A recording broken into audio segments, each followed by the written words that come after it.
السلام عليكم ورحمة الله وبركاته.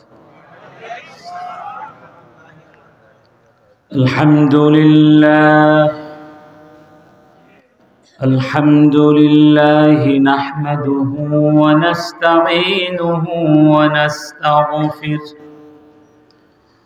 ونعوذ بالله من شرور أنفسنا ومن سيئات أعمالنا من يهد الله فلا مضل له ومن يضلل فلا هادي له ونشهد أن لا إله إلا الله وحده لا شريك له ونشهد أن محمدًا عبده ورسوله أما بعد فأعوذ بالله من الشيطان الرجيم بسم الله الرحمن الرحيم أمن خلق السماوات والأرض وأنزل لكم من السماء ماء فأنبتنا به حدائق ذات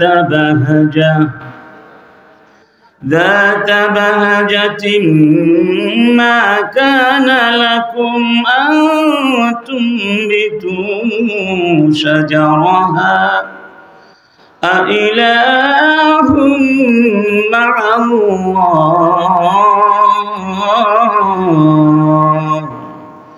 بل هم قوم يعدلون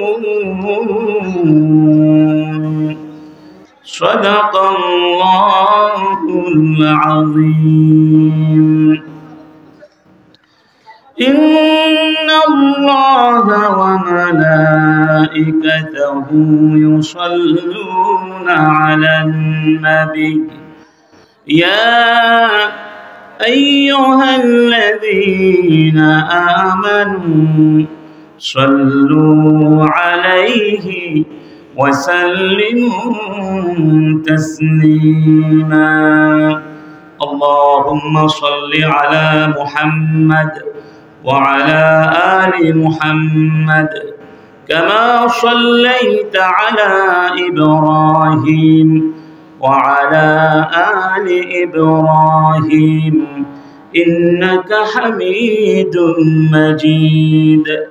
اللهم بارك على محمد وعلى آل محمد كما باركت على إبراهيم وعلى آل إبراهيم إنك حميد مجيد.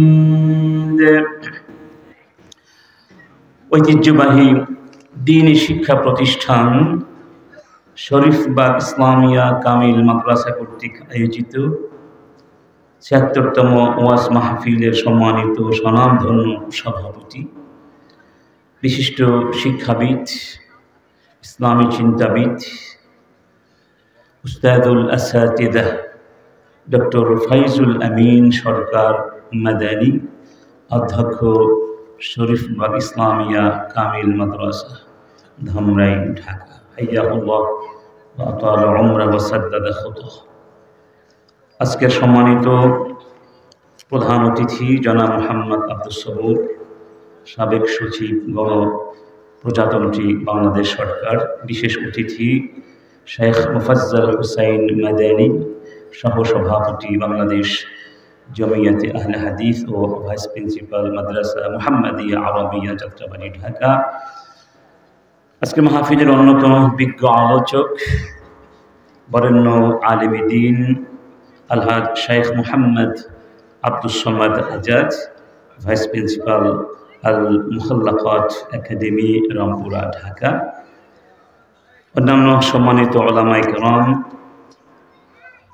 ওয়াল খুতাবা আল আযম হাইয়াহুমুল্লাহু জামিআন ওয়া বারাকা ফি হায়াতিহিম, উপস্থিত সুধী মণ্ডলী, মুরব্বিয়ানে কেরাম, বিদগ্ধজন, ইসলামী ব্যক্তিত্ববৃন্দ, পত্র প্রতিষ্ঠান পরিচালনা পর্ষদের সম্মানিত সদস্যবৃন্দ, এলাকার গণ্যমান্য বরেণ্যজন, আমার সামনে বসে থাকা আল্লাহ এবং রসুল প্রেমিক, কোরআন এবং সুন্নাহর জ্ঞান পিপাসু মুসলিমুন মুমিনুন ভাই বন্ধুগণ, সবাইকে আবারও আন্তরিকভাবে সালাম জ্ঞাপন করছি। আশা করছি সবাই আন্তরিকভাবে সালামের জবাব দেবেন। আসসালামু আলাইকুম ওয়া রাহমাতুল্লাহি ওয়া বারাকাতুহু। সবাই ভালো আছেন? কষ্ট হচ্ছে? ঠান্ডা বেশি পড়ছে না? কষ্ট তো একটু হবেই। কষ্ট কার জন্যে? আর কষ্ট যখন আল্লাহর জন্য হয় তখন কি কষ্ট থাকে না মধুর মতো হয়ে যায়? ঠিক না ভাই? অতএব ইনশাআল্লাহ আল্লাহর জন্যে এই সামান্য কষ্ট আমরা সবাই সহ্য করতে পারবো না। শেষ পর্যন্ত থাকবো মুনাজাত করে একসাথে ইনশাআল্লাহ আমরা আলোচনা শেষ করে যাবো ইনশাআল্লাহ। আল্লাহ আমাদের তৌফিক দান করুন, আমিন। আল্লাহ সুবহানাহু ওয়া তাআলা আমাদেরকে কোরআনের মাহফিলের জন্য কবুল করেছেন, এটা আমাদের বড় সৌভাগ্য। এই সমাজে, এই এলাকায় কি শুধু এই কয়েকজন মানুষ বসবাস করেন? আরো মানুষ আছে, অনেকেই তো আসেন নাই। এসেছে? আপনাকে আমাকে আসার তৌফিক কে দিয়েছেন? কোরআনের সঙ্গে থাকা এটা সৌভাগ্যের বিষয় না দুর্ভাগ্যের বিষয়? রব্বুল আলামিন বলছেন, ألم يأن للذين آمنوا أن تخشع قلوبهم لذكر الله وما نزل من الحق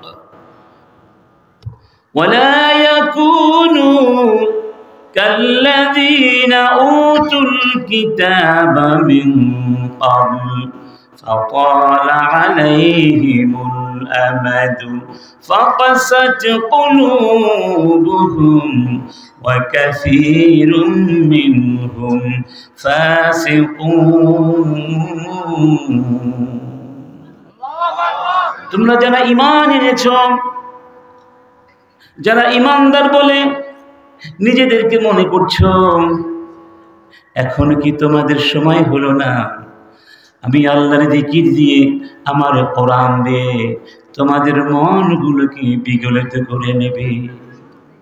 তার মানে হলো একটু নিজের দিকে তাকাও। কারো বয়স 20, কারো 30, কারো 40, কারো 50, কারো 60-70 হয়েছে না? এই দীর্ঘ জীবনে কি আমরা করেছি? অতীতের পাতাগুলো যদি একটি একটি করে আমরা উল্টোতে থাকি, আমরা দেখব আমাদের আমলনামায় যেন গুনার কালিমায় ভরে গেছে। রব্বুল আলামিন কত মায়া ভরে ডাক দিয়ে বলছেন, আর কতকাল গুনাহ করবে? যারা নামাজ পড়নি আর কতকাল নামাজ ছেড়ে দেবে? যারা ঘুষ খাচ্ছ আর কতকাল ঘুষের ভেতরে থাকবে? যারা গান বাজনা নগ্নতার ভেতরে হারিয়ে যাচ্ছ, স্বাধীনতার আধুনিকতার নামে যারা ইসলামের বাঁধন খুলে দিয়েছ, নগ্নতার ভিতরে হারিয়ে গেছো, আর কতকাল এই বিপদে চলবি? এখন কি সময় হলো না? আর কত? আমার কাছে ফিরে এসো।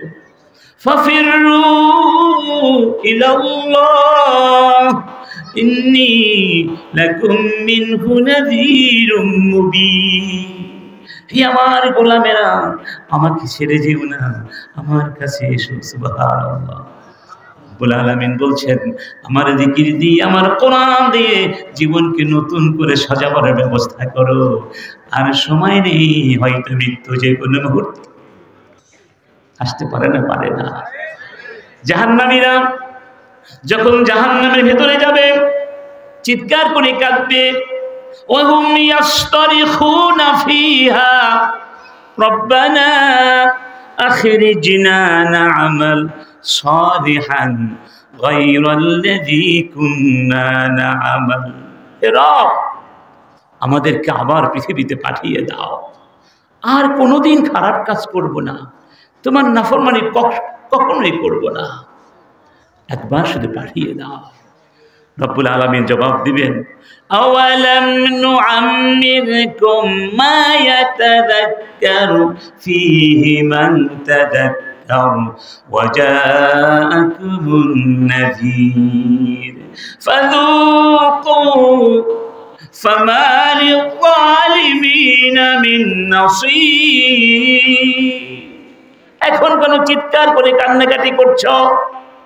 অনেক সময় তো তোমাদেরকে দিয়েছিলাম, ওই সময়টুকুই যথেষ্ট ছিল। যদি ভালো হতে চাইতে তখনই ভালো হতে, আর সময় দেওয়া হবে। অতএব সেই জীবনের কিছুটা সময় কোরআনের সঙ্গে থাকার মাধ্যমে নতুন একটা জীবন আমরা শুরু করতে চাই ইনশাআল্লাহ। কি জানি কোরআনের কোন কথায় আমাদের জীবনটা চেঞ্জ হয়ে যেতে পারে, কোরআনের কোন কথাটা শুনে একজন জাহান্নামী জান্নাতীও হয়ে যেতে। কারণ কোরআনটা কার ওয়াজ? ইয়া'ইযুকুমুল্লাহু আন তাউদু লিমিসলিহি আবাদা ইন কুনতুম মুমিনিন। আল্লাহ নিজে ওয়াজ করছেন যে আমি তোমাদেরকে ওয়াজ করে দিলাম, সাবধান করে দিলাম, সংশোধন করে দিলাম, সঠিক পথ দেখিয়ে দিলাম, উপদেশ দিলাম, সতর্ক করে দিলাম যেন আর ওই গুনার পথে ফিরে না যাও, যদি ঈমানদার হয়ে থাকো। ঠিক না বেঠি? ওয়ায়ুবাইয়িনু লাকুমুল আয়াত আল্লাহু আলীমুন হাকীম। আমি আলিম, আমি হাকিম, আমি তোমাদের জন্য আয়াতগুলোকে বলে দিচ্ছি, বিবরণ করে, বিবৃত করে দিচ্ছি, প্রকাশ করে দিচ্ছি। এর পরের কথাটা খেয়াল করুন, ইন্নাল্লাযীনা ইউহিব্বুনা আন তাশিআল ফাহিশাতু ফিল্লাযীনা আমানু।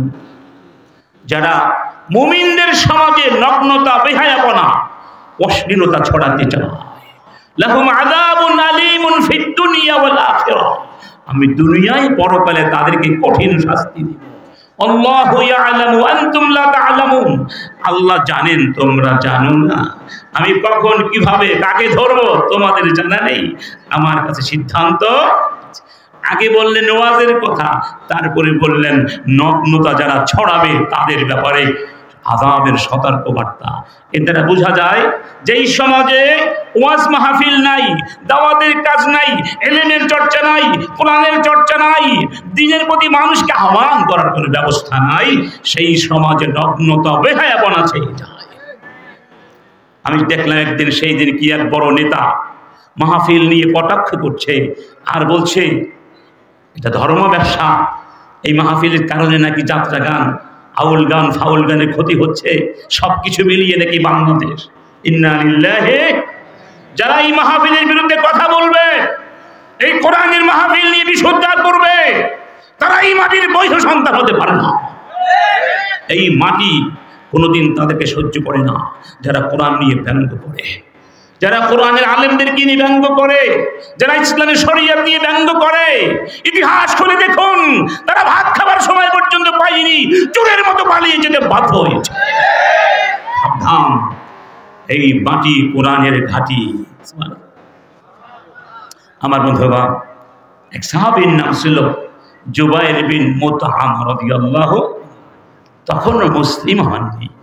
তিনি বলছেন, একদিন গোধূলি লবণে সন্ধ্যাবেলা হেঁটে যাচ্ছিলাম, পথিমধ্যে দেখলাম মুহাম্মদ সাল্লাল্লাহু আলাইহি ওয়াসাল্লাম সাথীদেরকে নিয়ে সালাতুল মাগরিব তখন আদায় করছিলেন। মাগরিবের নামাজের মধ্যে তিনি তিলাওয়াত করছিলেন এই আয়াতগুলো, আনতা আমরুহুম أحلامهم بهذا أم هم قوم طاغون أم يقولون تقوله بل لا يؤمنون فليأتوا بحديث مثله إن كانوا صادقين أم خلقوا من غير شيء أم هم الخالقون أم خلقوا السماوات والأرض بل لا يوقنون أم عندهم خزائن ربك أم هم المسيطرون رب العالمين যারা আল্লাহ সুবহানাহু ওয়া তাআলাকে বিশ্বাস করে না, স্রষ্টা বিশ্বাস করে নাস্তিক, এই অবিশ্বাসীদেরকে জিজ্ঞেস করছেন, তাহলে কি তোমরা স্রষ্টা ছাড়াই সৃষ্টি হয়ে গেছো, নাকি তোমরা নিজেরা নিজেদেরকে সৃষ্টি করেছো, নাকি তোমরা আকাশ সৃষ্টি করেছো, জমি সৃষ্টি করেছো, নাকি তোমাদের কাছে স্রষ্টার খাজিনা চাবিকাঠি আছে? এই আয়াতটি আয়াতগুলো শোনার পরে জুবাইর বিন মুতআম বলছেন, আমার ভেতর জগৎটায় আন্দোলিত বোধ করলাম, আমার ঘুমন্ত বিবেকটা জেগে গেল। সত্যিই তো, আমি তো আমাকে সৃষ্টি করিনি, আমি তো আমাকে সৃষ্টি করতে পারি না, আমি তখন ছিলাম না, আমি তো আকাশ সৃষ্টি করিনি, বাতাস সৃষ্টি করিনি, তাহলে সৃষ্টি করলো কে? অবশ্যই একজন কি আছেন, স্রষ্টা। সুবহানাল্লাহ বলবেন না? এই আয়াতগুলো শোনার সাথে সাথে জুবাইর বিন মুতআমের ভেতর জগৎটা আলোকিত হয়ে গেল এবং তিনি বলছিলেন, কাদা কলবি ইয়াতির, কাদা কলবি ইয়াতির, আমার মন পাখির মতো উড়ে যেতে লাগলো। অর্থাৎ লিল ইসলাম, ইসলাম গ্রহণ করার জন্য, ঈমান গ্রহণ করার জন্য, ওই স্রষ্টার প্রতি বিশ্বাস স্থাপন করার জন্য আমার মনটা পাগলের মতো হয়ে গেল, পাখির মতো আনচান করে উঠল। সুবহানাল্লাহ। এই জন্য কোরআনের মাহফিল আসলে কোরআনের আলোয় আলোকিত হওয়ার আকাঙ্ক্ষা, নিয়াত, প্রত্যাশা, দোয়া আল্লাহর কাছে করতে হবে, যেন আমরা সবাই এই আলোয় আলোকিত হয়ে যেতে পারি ইনশাআল্লাহ। ওই যে আয়াতটা প্রথমে বললাম একটু আগে, একজন বড় আলেম আছেন, ছিলেন, তার নাম ফুদাইল বিন আয়াদ। সব আলেম তার নাম জানেন। ফুদাইল বিন আয়াদ বলা হয়ে থাকে, তিনি প্রথম জীবনে ডাকাত ছিলেন, রাস্তাঘাটে ডাকাতি করতেন, খুন পর্যন্ত করতেন, অপহরণ করতেন। সেই ডাকাত একদিন সন্ধ্যার পরে একটা মহিলার সাথে সাক্ষাৎ করার জন্য যাচ্ছিল। দেয়াল বেষ্টিত বাড়ির ভেতর থেকে বাতাসের সাথে ইধার তরঙ্গে এই আয়াত তার কানের মধ্যে ঢুকেছিল, যে আল্লাহ পাক বলছেন, আলাম ইয়ানি, আপনারা কোরআন পড়তে পারেন না? দেখি তো আমার সাথে পড়ুন তো, আলাম ইয়ানি লিল্লাযীনা আমানু আন তাখশা কুলুবুহুম লিযিকরিল্লাহ। আল্লাহ বলছেন, আলাম ইয়ানি, এখনো কি সময় হয়নি? আর কত? এটা শোনার সাথে সাথে সেই ডাকাতের ভেতর জগৎটা আলোকিত হয়ে গেল। তিনি অজান্তেই বলে ফেললেন, কদ আনাল আওয়ানু ইয়া রাব্বি, হে আমার রব, সময় তো হয়ে গেছে, আমি আর জীবনে ডাকাতি করব না, আমি আর খারাপ পথে চলব না। এই একটি আয়াত শুনে তিনি জীবনকে চেঞ্জ করে নিয়েছিলেন।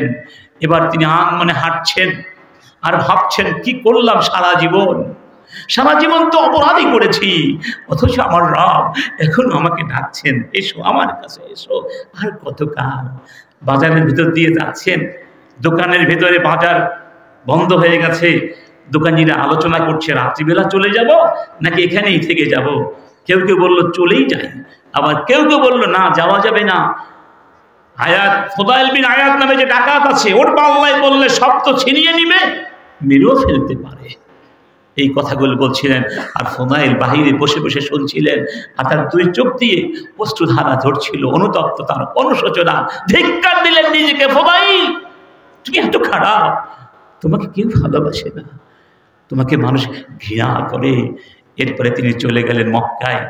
তাওবা করলেন, ইলম অর্জন করলেন, ইলম অর্জন করে বিশ্ববিখ্যাত আলেম হয়ে গেলেন, মুহাদ্দিস হয়ে গেলেন, তার নাম ফুদাইল বিন। তাহলে যারা কোরআনের মাহফিলে আসে তারা কি সৌভাগ্যবান না দুর্ভাগ্যবান? সুবহানাল্লাহ বলবেন। আলহামদুলিল্লাহ। আমি প্রশ্ন করব, আপনারা একটু জবাব দিবেন ইনশাআল্লাহ। আপনাকে আমাকে সৃষ্টি করলেন কে? আগে প্রশ্ন হচ্ছে সৃষ্টিকর্তা কে, তাকে খুঁজতে হবে না? ঠিক না? প্রত্যেক মানুষের মধ্যে তিনটা প্রশ্ন থাকা উচিত। কয়টা প্রশ্ন? এক নাম্বার মিন আইনা, দুই নাম্বার ওয়া লিমাযা, তিন নাম্বার ওয়া ইলা আইনা, মানে কোথা থেকে, অর্থাৎ আমার অস্তিত্বের উৎস কে, কে আমাকে সৃষ্টি করেছেন, এই প্রশ্নের জবাব আমাদেরকে জানতে হবে। দুই নাম্বার কেন তিনি আমাদেরকে সৃষ্টি করলেন, উদ্দেশ্যটা কি, সেটা আমাদেরকে জানতে হবে। কোথায় আমরা যাব সেটিও আমাদেরকে জানতে হবে। মানুষের জীবনের যা কিছু আছে সব কিছুর ভিত্তি হচ্ছে এই তিনটি মৌলিক প্রশ্ন। এই তিনটি প্রশ্নের সঠিক জবাব যারা জানবে তারাই জীবনকে সঠিক পথে পরিচালিত করতে পারবে। আচ্ছা বলুন, আমাদের দেশে শিক্ষিত লোকদের হার বেড়েছে না কমেছে? আল্লাহ, দার্শনিক কথা বলেন, কথাও ঠিক আছে, মানে আসল শিক্ষিত আর কি। এমনিতে স্বাভাবিকভাবে হার তো অনেক বেড়ে গেছে, ঠিক না? এখন কি অশিক্ষিত মানুষ খুঁজে পাওয়া খুবই দুষ্কর। আগে সব জায়গায় অশিক্ষিত ছিল, নিরক্ষর ছিল, পড়তে পারতো লিখতে পারতো না, সেই মানুষ এখন খুঁজে পাওয়া খুবই, আগের তুলনায় তো এখন শতকরা 100%ই বলা যায়। সত্যি করে বলুন, শিক্ষিত লোকদের হার বাড়লো, শিক্ষার হার বাড়লো, স্কুল কলেজ মাদ্রাসা আগের তুলনায় এখন অনেক অনেক অনেক বেশি, ঠিক না? আমার মনে আছে যখন আমি ছোট্ট ছিলাম 2 মাইল হেঁটে মাদ্রাসায় গিয়েছিলাম। এই কাদার ভিতর দিয়ে পানির মধ্যে নৌকা নিয়ে যেতাম, আর আজকে সেখানে রাস্তার মোড়ে মোড়ে প্রতিষ্ঠান। কিন্তু সত্যি করে বলুন, ডাকাতি কমেছে না বেড়েছে? ঘুষ দুর্নীতি কমেছে না বেড়েছে? প্রশাসনিক দুর্নীতি বৃদ্ধি পেয়েছে না হ্রাস পেয়েছে? সন্ত্রাস বেড়েছে না কমেছে? ভোট ডাকাতি বেড়েছে না কমেছে? চাঁদাবাজি বেড়েছে না কমেছে? ব্যাংকগুলো খালি হয়েছে না ব্যাংকের সঞ্চয় বেড়েছে? কেন হলো? এত শিক্ষিত মানুষ, এই কাজগুলো যারা করছে তারা কি অশিক্ষিত না শিক্ষিত? তাহলে যেই শিক্ষায় শিক্ষিত হলে মানুষ চোর হয়, ডাকাত হয়, গুন্ডা হয়, ধর্ষক হয়, খুনি হয়, গুমি হয়, আইনাঘর তৈরি করতে শেখে, সেই শিক্ষার কি আদৌ কোনো প্রয়োজন আছে? এই শিক্ষা মানুষকে বস্তুবাদী বানিয়েছে, ভোগবাদী বানিয়েছে। রব্বুল আলামিন বলছেন, ইয়ালামুনা যাহিরাম মিনাল হায়াতিদ দুনিয়া ওয়া হুম আনিল আখিরাতি হুম গাফিলুন। তারা দুনিয়াইকে চিনল, আখিরাতের ব্যাপারে কোনো খবর। আফারাআইতা মান ইত্তাখাযা ইলাহাহু হাওয়াহু ওয়া আযাল্লাহু আল্লাহু আলা ইলম ওয়া খাতামা আলা সামইহি ওয়া কলবিহি وجعل على بصره غشاوة فمن يهديه من بعد الله أفلا تذكرون। হে রাসূল, তুমি কি ওই ব্যক্তিকে দেখেছো যেই ব্যক্তি তার প্রবৃত্তিকে খোদা বানিয়ে নিয়েছে? তাকে প্রবৃত্তিকে, ভোগবাদকে খোদা বানিয়েছে। সে কিন্তু সত্য জানে না তা নয়, জেনে শুনে ওই পথ গ্রহণ। অনেক আছে না, ইসলাম সত্য জানে কিন্তু মানে, কোরআন সত্য জানে কিন্তু এরা কেন মানে না? ভোগের পূজারী। কিসের পূজারী? আল্লাহ বলছেন, আমি ওদের কানের উপরে, মনের উপরে, চোখের উপরে মোহর মেরে দিয়েছি, প্রাচীর তৈরি করে দিয়েছি, জবনিকা টেনে দিয়েছি, আর আমার পরে কি আছে তাদেরকে হেদায়াত দান করবে। অন্য আয়াতে বলা হয়েছে, আরাআইতা মান ইত্তাখাযা ইলাহাহু হাওয়া আফা আনতা তাকুনু আলাইহি ওয়াকিলা। আম তাহসাবু আন্না আকসারাহুম ইয়াসমাউনা আও ইয়াকিলুন ইনহুম ইল্লা কাল আনআমি বাল হুম আযাল্লু সাবিলা। হে রাসূল, তুমি কি ভাবছো ওরা শোনে, ওরা বোঝে? না, ওরা তো পশুর চেয়েও খারাপ হয়ে গেছে। পশুর চেয়েও, এই কথাটা শুনতে খারাপ লাগে না, কিন্তু বাস্তবতা তাই। উদাহরণ দেব, কয়েক বছর আগে ইয়ামানের এক গবেষক তামাক পাতা আছে না, সতেজ সবুজ তামাক পাতা গাধার সামনে দিয়েছে। এই গাধাটা তামাক পাতা কয়েকবার ঘ্রাণ নিয়েছে, ঘ্রাণ নিয়ে ফেলে দিয়েছে, খায়নি, 2 পা দিয়ে মারিয়ে চলে গেছে। কারণ কি? ওই গাধাটা ঘ্রাণ নিয়ে বুঝতে পেরেছে এই তামাক পাতাটা আমার স্বাস্থ্যের জন্য ক্ষতিকারক, সে খায় নাই।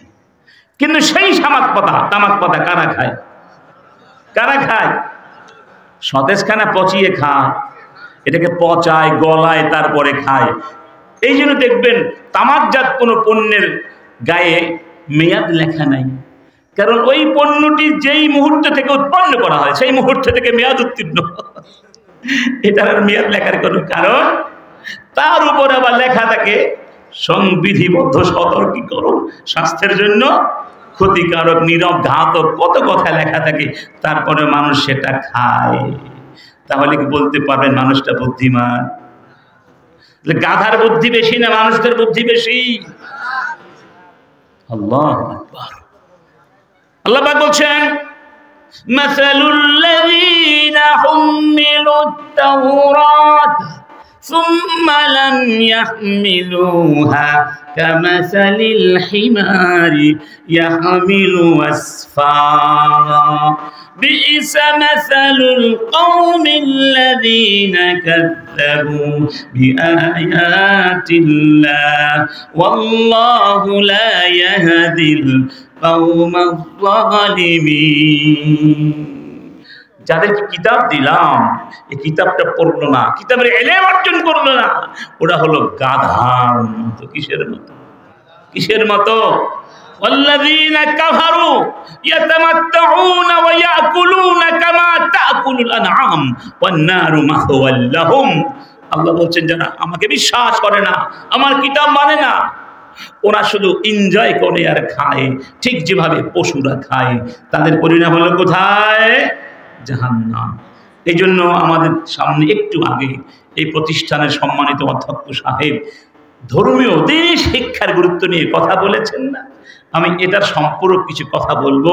দিনী শিক্ষাটা কেন প্রয়োজন এটা আমার জানা দরকার, কারণ সত্যি সত্যি এখন অনেকেই দিনী শিক্ষার গুরুত্বটা বুঝতে না পেরে সন্তানদেরকে দুনিয়ার শিক্ষা শিক্ষিত করে গর্বিত বোধ করে থাকে, অথচ প্রথমে দিনী শিক্ষা দেয়াটা ছিল ফরজ ইবাদত। ঠিক না ঠিক? প্রথমে তো তার মধ্যে দিনই শিক্ষা দিতে হবে, এরপরে আপনি ডাক্তার বানান, ইঞ্জিনিয়ার বানান, কোনো আপত্তি নাই।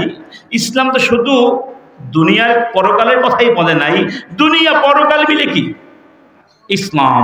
আজকের শিক্ষা ব্যবস্থায় এই যে অধপতন আমরা দেখছি, এর কারণ একটাই, এখানে পরকালের কোনো অংশ নাই, আখলাকের কোনো অংশ নাই, নবুয়তের কোনো অংশ নাই, রিভিল নলেজের কোনো অংশ নাই।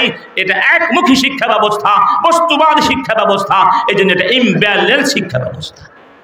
ঠিক না ঠিক? এই শিক্ষা ব্যবস্থাকে ব্যালেন্স করতে হবে, আর সেই জন্য দিন দুনিয়া, ইহকাল পরকাল, দেহ আত্মা, এই সব কিছু সমন্বয় ঘটাতে হবে। এটাই তো আল্লাহ শিখিয়েছেন। সময় পড়েন না, রব্বানা আতিনা ফিদ দুনিয়া হাসানা ওয়া ফিল আখিরাতি হাসানা ওয়া কিনা আযাবান নার। এখানে দুনিয়ার কথা বুঝি নাই না? আল্লাহ দুনিয়ায় কল্যাণ দাও, পরকালেও। তাহলে দুই কল্যাণের সমষ্টি হলো ইসলাম। ওয়াবতাগি ফীমা আতাকাল্লাহুদ দারাল আখিরাহ ওয়া লা তানসা নাসীবাকা মিনাদ দুনিয়া। তোমাকে যা কিছু দিয়েছি সেগুলো দিয়ে পরকাল অন্বেষণ করো, তবে হ্যাঁ, আবার দুনিয়ার কথাও ভুলে যেও।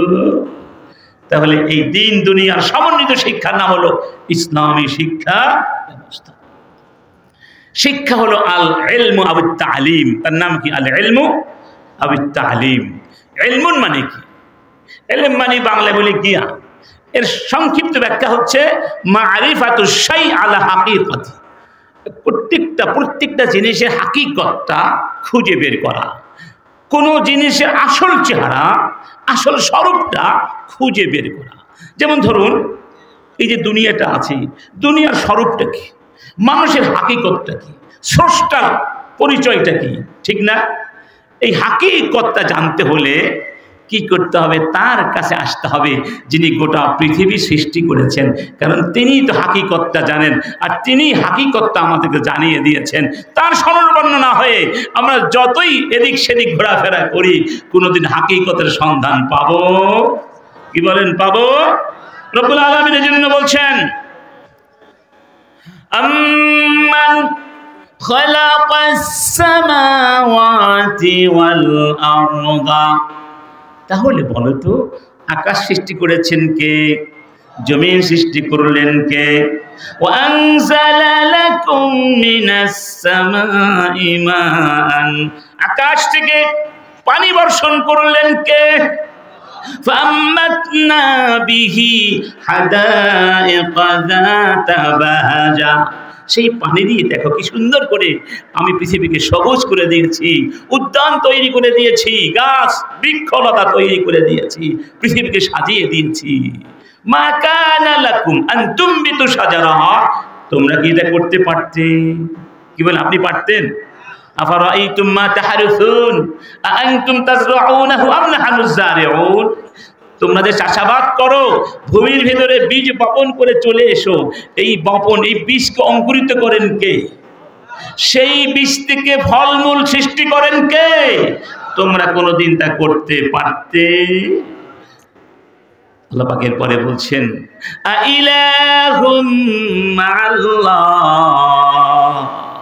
আল্লাহর সাথে কোন শরীক থাকতে পারে?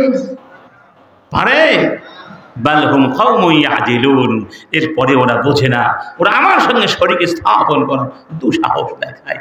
আবার বলছেন আম্মান জাআলাল আরদা কারারা, তোমরা যে ভূমির উপরে বসে আছো, বিছানার মতো করে দিলেন কে? দোলনার মতো করে দিলেন কে? সমতল করে দিলেন কে? আমি চাইলে পৃথিবীকে বন্ধুর করে দিতে পারতাম, এমন কঙ্করময় করে দিতে পারতাম, গোটা পৃথিবীকে আঁকা বাঁকা করে উঁচু নিচু করে, সেখানে তোমরা হাঁটতে পারতে না, চলতে পারতে না। কে করে দিয়েছে তোমাদের জন্য? ওয়াজআলা খিলালাহা আনহারা, বলো এই জমিনের আগে বাঁকে নদী নালা সাগর মহাসাগর কে দিয়েছেন? আল্লাহ। সুবহানাল্লাহ বলেন। ওয়াজআলা ফিহা রাওয়াসিয়া, আর পাহাড়কে পেরেকের মতো স্থাপন করে এই জমিন যাতে করে নাড়াচাড়া করতে না পারে, এই ব্যবস্থা কে করে দিয়েছেন? ওয়াজআলা বাইনাল বাহরাইনি হাজিজা, দুই সাগরের মাঝখানে অদৃশ্য প্রাচীরকে তৈরি করে দিলেন, যেই প্রাচীরের কারণে এক সাগরের পানি আর এক সাগরের পানির সাথে মিশে যায় না। ওমা ইয়াস্তাবিল বাহরান হাযা আযবুন ফুরাতুন সাইগুন শারাবুহু ওয়া হাযা মিলহুন উজাজ, এক সাগরের পানি মিষ্টি আর এক সাগরের পানি লবণাক্ত, একই পাশাপাশি অবস্থান করছে, কিন্তু লবণাক্ত পানি মিষ্টি পানির মধ্যে একীভূত হয়ে যায় না, কারণ এখানে একটা প্রাচীর আছে। কে দিয়েছেন? এরপরে প্রশ্ন করছেন আইলাহুম মাআল্লাহ, সত্যি করে বলো তো, সে আল্লাহর কি কোনো শরীক থাকতে পারে? বাল আকসারুহুম লা ইয়ালামুন, বেশিরভাগ বোঝে না, বুঝতে চায়। আবার বলছেন আম্মান ইউজিবুল মুত্তাররা ইযা দাআহ ওয়া ইয়াকশিফুস সুআ ওয়া ইয়াজআলুকুম খুলাফাআল আরদি আইলাহুম মাআল্লাহ ক্বালিলাম মা তাযাক্কারুন, যখন বিপদে পড়ে যাও, বিশেষ করে ওই সাগরের ভেতরে যখন আকাশচুম্বী ঢেউ ওঠে, প্রচন্ড ঝড় ঝঞ্ঝা প্রভাঞ্জন নেমে আসে, আমাবস্যা রাতের মতো অন্ধকার হয়ে যখন ঝড় নেমে আসে, এই পৃথিবী কেউ বাঁচাতে পারবে না, তোমার বিশ্বাস জেগে ওঠে, তখন কাকে ডাকো? কাকে আমরা ডাকি? সেই বিপদ থেকে উদ্ধার করেন কে?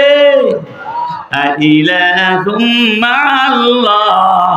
এবার বলো, সেই রবের সাথে কোনো শরীক কি থাকতে পারে? কি বলেন, পারে? কালিলাম মা তাযাক্কারুন। তোমরা কম মানসিক কথা বোঝো, উপদেশ গ্রহণ করো। আবার বলছেন, আম্মান ইয়াহদিকুম ফি যুলুমাতিল বাররি ওয়াল বাহর ওয়া মান ইউরসিলুর রিয়াহা বুশরান বাইনা ইয়াদাই রাহমাতিহি আইলাহুম মা'আল্লাহ তাআলা আম্মা ইউশরিকুন। অন্ধকার রাতের ভেতরে ওই সাগরের মধ্যে পথ চলতে গিয়ে যখন পথ হারিয়ে ফেলো, ওই পথের সন্ধান কে দেয় তোমাদেরকে? আমার মরু প্রান্তরে যখন পথ হারিয়ে ফেলো, কে তোমাদেরকে পথ দেখিয়ে দেন? তিনি কে? বৃষ্টি বর্ষণ করবার আগে শীতল বাতাস বৃষ্টির সুসংবাদ নিয়ে আসে। এই সুসংবাদবাহী শীতল স্নিগ্ধ বাতাস কে পাঠান বলো? অতএব আমার কোনো শরীক থাকতে পারে না। আমি শরীক থেকে মুক্ত, আমি এক, আমি অদ্বিতীয়, আমি মহাবিশ্বের স্রষ্টা। ইলাহুম মা'আল্লাহ, আমার সাথে কোনো শরীক। আবার বলছেন, আম্মান ইয়াবদাউল খালকা সুম্মা ইউঈদুহু। বলো, সৃষ্টি প্রথম কে করেছেন, আবার কে করবেন দ্বিতীয়বার? আবার আমরা যখন মরে যাব, হাসরের ময়দানে পুনরুত্থান কে করবেন? ওয়া মান ইয়ারযুকুকুম মিনাস সামাই ওয়াল আরদি। বলো, আকাশ থেকে রিজিক কে দেন, জমিন থেকে রিজিক কে দেন? ইলাহুম মা'আল্লাহ। আল্লাহ বারবার একটা কথা বলছেন, এই সত্যটি আমাদের মনের মধ্যে গেঁথে দেওয়ার জন্য। ইলাহুম মা'আল্লাহ, ইলাহুম মা'আল্লাহ, ইলাহুম মা'আল্লাহ, ইলাহুম মা'আল্লাহ। বলো, আল্লাহর সাথে কোনো শরীক থাকতে পারে? কুল হাতু বুরহানাকুম, কুল হাতু বুরহানাকুম ইন কুনতুম সাদিকিন। এরপরেও যদি তোমরা বলতে চাও তার শরীক আছে, তাহলে প্রমাণ দাও। কি দাও? প্রমাণ দাও। অতএব এলেম কেন শিখতে হবে? ওই স্রষ্টাকে চেনার জন্য, যিনি আপনাকে আমাকে সৃষ্টি করেছেন। সৃষ্টি করেই শুধু পৃথিবীতে পাঠিয়ে দিয়ে ক্ষান্ত হন নাই, আপনার আমার জীবন ধারণের জন্য যা কিছু দরকার কে দিয়েছেন? কে দিয়েছেন? কুল মান ইয়ারযুকুকুম মিনাস সামাই ওয়াল আরদি লা ইলাহা ইল্লা হুয়া ইলাইহিল মাসির। ঠিক না বেঠি? কুল হাল মিন খালিকিন, হাল মিন খালিকিন গায়রুল্লাহ ইয়ারযুকুকুম মিনাস সামাই ওয়াল আরদ লা ইলাহা ইল্লা হুয়া ইলাইহিল মাসির। কুল মান ইয়ারযুকুকুম মিনাস সামাওয়াতি ওয়াল আরদ কুলিল্লাহ ওয়া ইন্না আও ইয়াকুম লা'আলা হুদান আও ফি দালালিম মুবিন। হে রাসূল, জিজ্ঞেস করে দেখো তো, ওদেরকে জিজ্ঞেস করো, আকাশ থেকে রিজিক কে দেন? কে দেন? যদি আল্লাহ বৃষ্টি বন্ধ করে দেন, জমিন শুকিয়ে যায়, উর্বরতা হারিয়ে ফেলে, কারো বাবার ক্ষমতা আছে রিজিক দেওয়ার? কেউ দিতে পারবে?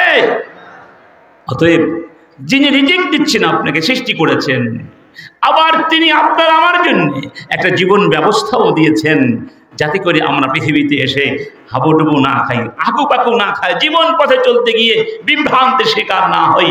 সেই জীবন ব্যবস্থার নাম কি? নাম কি? এই জন্য সেই রবকে প্রথম চিনতে হবে। আমাদের যা কিছু সব যার দান, তাকে আগে চিনতে হবে। এই জন্য কোরআনের প্রথম নির্দেশ ছিল ইকরা বিসমি রাব্বিকাল্লাযী। কেন? রবের নামে পড়তে বলা হয়েছে। কোরআনের মধ্যে সূরা বাকারার মধ্যে ২৫০০ বিধান আছে। বল, কত বিধান! আল্লাহ সুবহানাহু ওয়া তাআলার কত সিফাত, কত খাসায়েস, কত বৈশিষ্ট্য! মুহাম্মদুর রাসূলুল্লাহ সাল্লাল্লাহু আলাইহি ওয়াসাল্লামের কত বৈশিষ্ট্য! কোনো একটি দিয়ে তো কোরআনের অবতারণার সূচনা করা যেত, কিন্তু কোরআনের নুজুল, অবতারণার সূচনা করা হয়েছে ইকরা, মানে পড়ো। কি দিয়ে পড়বে? কি জন্য? জানার জন্যে। প্রথম কি জানবে? বিস্মে রব্বিক, তোমার রবকে জানবে, যিনি তোমাকে সৃষ্টি। তাহলে বোঝা গেল, যেই পড়ার সাথে, যেই লেখার সাথে, যেই জ্ঞান সাধনার সাথে স্রষ্টার কোনো সম্পর্ক নেই, আল্লাহকে চেনার কোনো তথ্য নেই, উপাত্ত নেই। যেই লেখাপড়া করে স্রষ্টাকে চেনা যায় না, স্রষ্টার দিন জানা যায় না, স্রষ্টার দিনের পথে চলার জন্য কোনো পাথেও সংগ্রহ করা যায় না, সেই শিক্ষা, সেই লেখাপড়ার আল্লাহর কাছে কোনো দাম নেই। সেটা কোনো শিক্ষা নয়, সেটা কোনো শিক্ষা হতে পারে? কি বলেন, পারে? একটু ভেবে দেখুন তো, চিন্তা করে দেখুন, সেই চিত্রটা অঙ্কন করুন। মুহাম্মদুর রাসূলুল্লাহ সাল্লাল্লাহু আলাইহি ওয়াসাল্লাম হেরা পাহাড়ের গুহার মধ্যে একা একা ধ্যান করছেন, একা, ঠিক না? হঠাৎ করে একজন অপরিচিত ব্যক্তি আসলেন, এমন সত্তা যিনি মানুষ নন, এবং তার সাথে রাসূলের জীবনে কোনোদিন দেখাও হয়নি। হয়েছে? সেই লোকটি এসে বলছেন, পড়ো, ইকরা। অথচ পরিচয় দেন নাই। এমনি নিয়ম হচ্ছে পরিচয় দেওয়া, যে আমি হলাম জিব্রাইল অথবা জিবরিল, আল্লাহর পক্ষ থেকে ওহী নিয়ে এসেছি, ভয় পাবেন না, এ কথা বলেছেন? কোনো পরিচয় দেন নাই, কোনো পরিচয় নয়, সোজা ইকরা, পড়ো। বুঝাবার জন্য সবচেয়ে গুরুত্বপূর্ণ বিষয়টা হলো জ্ঞান অর্জন করা। সুবহানাল্লাহ। তাহলে জ্ঞান অর্জন করুন কি জন্য? প্রথম জ্ঞান অর্জন করতে হবে আল্লাহকে জানার জন্য, তাকে জানার জন্য। এই কথা আল্লাহ এভাবে বলছেন, ফা'লাম আন্নাহু লা ইলাহা ইল্লাল্লাহ واستغفر لذنبك وللمؤمنين والمؤمنات والله يعلم متقلبكم ومثواكم فاعلم ইলম অর্জন করো এই কালেমা লা ইলাহা ইল্লাল্লাহ। এই কালেমা কয়েকটা শব্দ নয়, কিংবা কোনো মন্ত্র নয়, মন্ত্র পড়লাম আর মুসলমান হয়ে গেলাম, তাই যদি হতো তাহলে সিনেমায় যারা অভিনয় করে অমুসলিম কালেমা পড়ে সব বড় বড় মুসলমান হয়ে যেত, ঠিক না বেঠি? এই কালেমার জ্ঞান অর্জন করতে হবে। এই কালেমা কি চাচ্ছে আপনার কাছে, এই কালেমার অবদান কি, ভূমিকা কি? এই কালেমা একটা বিপ্লবের নাম, এটা মক্কার মুশরিকরা বুঝতে পেরেছিল। এই কালেমা বিশ্বাস করলে আমরা বছরের পরে বছর ধরে যে নির্যাতনের স্টিম রুলার চালাচ্ছি, আমরা সমাজ নিয়ন্ত্রণ করছি, আমরা আমাদের মন মতো আইন কানুন করে এই সমাজকে কি করছি, পরিচালনা করছি, যদি কালেমা মেনে নেই তাহলে আমাদের এতদিনের স্বৈরতান্ত্রিক শাসন ব্যবস্থা ভেঙে খান খান হয়ে যাবে, নেতৃত্ব হারিয়ে যাবে। অতএব এই কালেমাকে মেনে নেওয়া যাবে। সেই ১৫০০ বছর আগের মুশরিকরা এই কালেমাকে মেনে নিতে পারেনি, এই জন্য আজকের পৃথিবীর মুশরিকরাও এই কালেমার শক্তিকে মেনে নিতে পারে না। এই কালেমার ভিত্তিতে সমাজ গড়ার কথা বলা বলে তাকে বলা হয় জঙ্গি, তাকে বলা হয় রাজাকার, তাকে কত নামে আখ্যায়িত করা হয়। অথচ কারা জঙ্গি, কারা দেশ বিরোধী, কারা চোর, কারা গুন্ডা, কারা ডাকাত, কারা খুনি, এদেশের মানুষ ৫ তারিখ স্বচক্ষে অবলোকন করেছে। এই ইতিহাস জানার পরেও যদি কেউ আলেমদের বিরুদ্ধে বিষোদ্গার করে জঙ্গি বলেন, আল্লাহর কাছে দায়ী থাকবেন।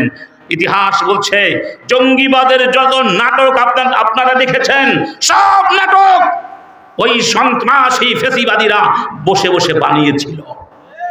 আর কিছু পত্রিকা তা আমাদের সামনে সাজিয়ে গুছিয়ে রং মেখে স্থাপন করতে চেয়েছিল, ঠিক না বেঠিক? আমরা আজকে থেকে বলবো, আমরা সেই সমাজ এবং রাষ্ট্র করতে চাই যেই সমাজ এবং রাষ্ট্র এই কালেমার ভিত্তিতে প্রতিষ্ঠিত। আমার বন্ধুগণ, এবার আসুন, কেন ইসলামের জ্ঞান দরকার? এই জন্যই দরকার, মানুষের পরিচয়টাও মানুষের জানা দরকার আছে, অবস্থানটা জানা দরকার আছে।